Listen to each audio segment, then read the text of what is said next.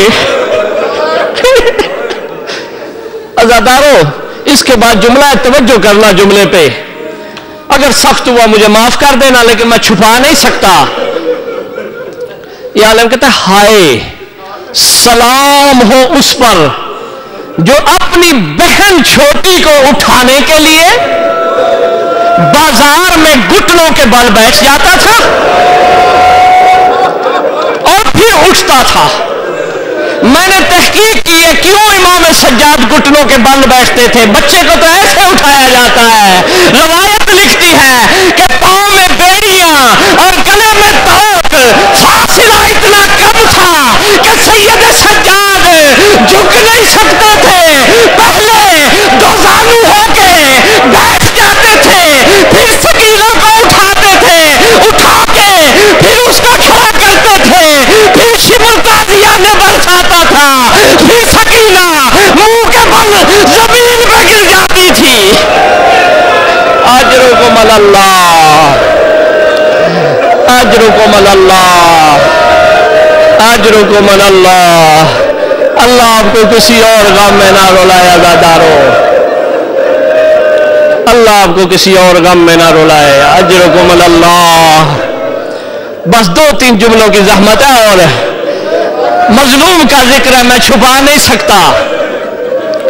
اس کے بعد جملہ لکھتے ہیں میرا سلام ہو ہائے اس پر کہ جس کی گردن سے لے کر کمر تک گوشت بھی نہ رہا ہو اور جلد بھی نہ رہی ہو۔